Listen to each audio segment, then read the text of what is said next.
Dear students, जिस तरह आपको पता है कि मैंने ईटा एमडी कैट का जो 13 नवंबर का टेस्ट हुआ था उसके कुछ एमसीक्यूज फिजिक्स पोर्शन के, जिसको मैंने पार्ट 1 मेंशन किया था पिछले वीडियो में, वो मैंने ऑलरेडी डिस्कस किए हुए हैं। आप पिछली वीडियोस इसके रिलेटेड देख सकते हैं। अब मैं यहाँ पर आप लोगों को पार्ट 2 मजीद फिजिक्स के एमसीक्यूज जो 13 नवंबर 2022 को एमडी कैट ईटा टेस्ट में आए थे उसको मैं यहाँ पर अभी डिस्कस करने जा रहा हूँ।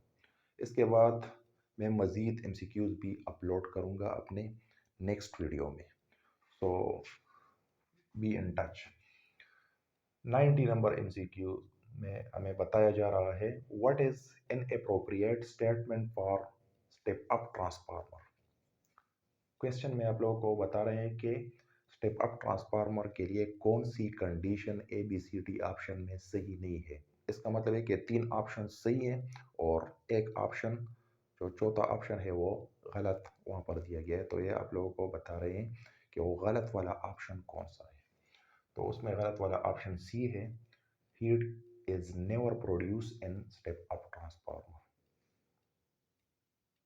हीट प्रोड्यूस होता है, आप लोगों को पता होना चाहिए कि ट्रांसफार्मर में शीट्स होते हैं, आयरन शीट्स होते हैं जो कि मैग्नेटिक फील्ड को कंसंट्रेट करते हैं प्राइमरी से सेकेंडरी कॉइल में, और इस दौरान वहाँ पर एडी करंट्स बनते हैं जिसकी वजह से हीट प्रोड्यूस होता है।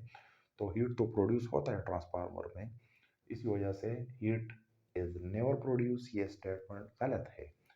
इसी वजह से ऑप्शन सी को आपने वहाँ पर करेक्ट करना था।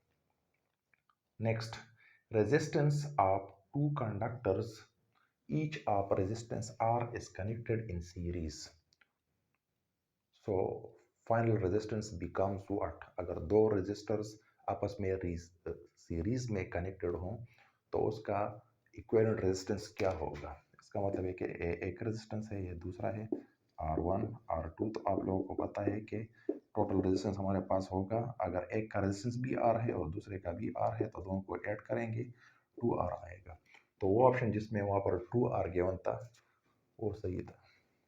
Next, an ideal AC generator has input is equal to output, its dissipation is what? यहाँ पर ये याद रहे कि आइडियल AC जनरेटर की बात कर रहे हैं। अगर रियल जनरेटर की बात करते तो उसमें ऑलरेडी हीट लॉसेस होती, एनर्जी डिसिपेट होती, लेकिन ये यहाँ पर जो कि आइडियल जनरेटर की बात कर रहे हैं तो इसका मतलब है कि जितना हम इनपुट देंगे उतना हमारे पास वो जनरेटर हमें आउटपुट देगा। मतलब है कि input energy is equal to output energy या input work is equal to output work. तो इसका मतलब है कि no dissipation, it's dissipation is zero. Zero वाला ऑप्शन सही था। Next, unit of magnetic flux phi is what. अब यूनिट ऑफ मैग्नेटिक फ्लक्स जिसका सिंबल ये है, इसका यूनिट क्या होगा। तो आप लोगों ने ऑलरेडी पढ़ा है कि मैग्नेटिक फ्लक्स को जब हम डिफाइन करते हैं तो dot product of magnetic field and area vector A.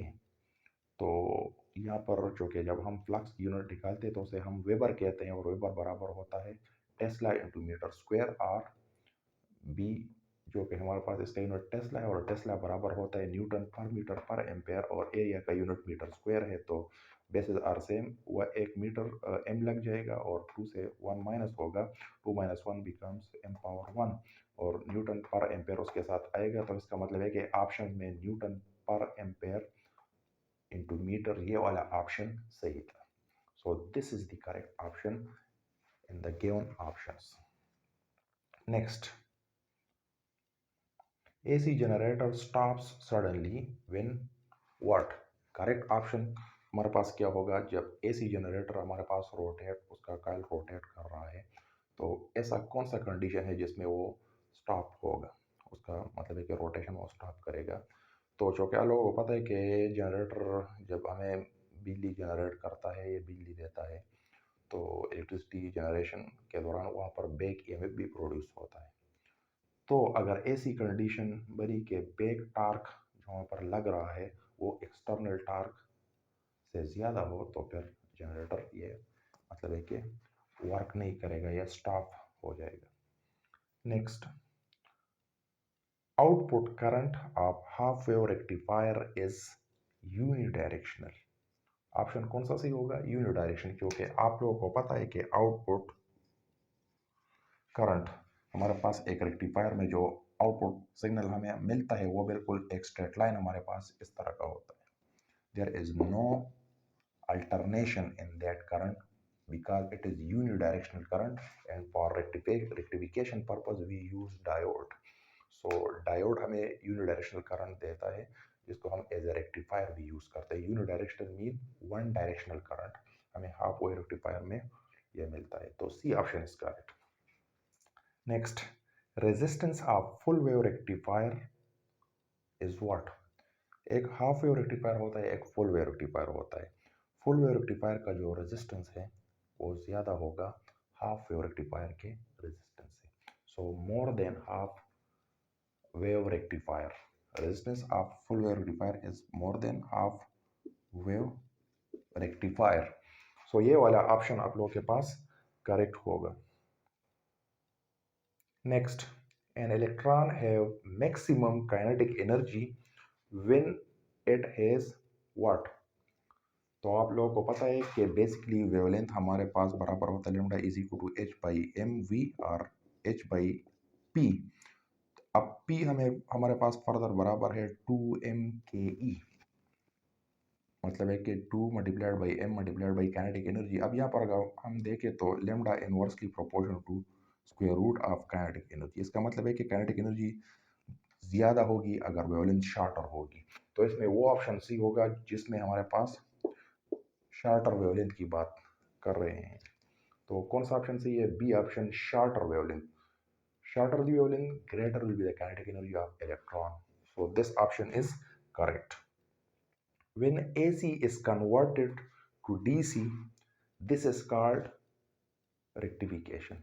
अब आपको ऑलरेडी मैंने पिछले एमसीक्यू में बताया है कि जब कभी भी एक डायोड को हम एज ए रेक्टिफायर यूज करते हैं तो ये बेसिकली एसी जो अल्टरनेटिंग करंट है उसको ये डायरेक्ट करंट में कन्वर्ट करता है, जिसको हम रेक्टिफिकेशन कहते हैं। इस प्रोसेस को, डायोड के इस प्रोसेस को जो है कन्वर्ट करता है एसी को डीसी में, इसको हम रेक्टिफिकेशन बोलते हैं। तो सी ऑप्शन इज करेक्ट।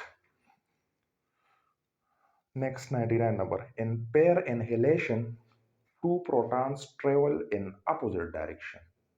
आप लोगों को पता है कि basically for example this is electron and this is positron. Electron और पॉजिट्रॉन एक दूसरे की तरफ आ रहे हैं तो इससे जो दो फोटॉन्स जनरेट होंगे ये अपोजिट डायरेक्शन में ट्रेवल करेंगे। क्यों अपोजिट होंगे? क्योंकि यहाँ पर हमें लॉ कंजर्वेशन ऑफ मोमेंटम का ख्याल रखना है। तो कंजर्वेशन ऑफ मोमेंटम को सेटिस्फाई करने के लिए यहाँ पर दो फोटॉन्स जो जनरेट होंगे वो अपोजिट डायरेक्शन में ये और ट्रेवल करेंगे। इसी वजह से हम यहाँ पर कौन से ऑप्शन को मार्क करेंगे?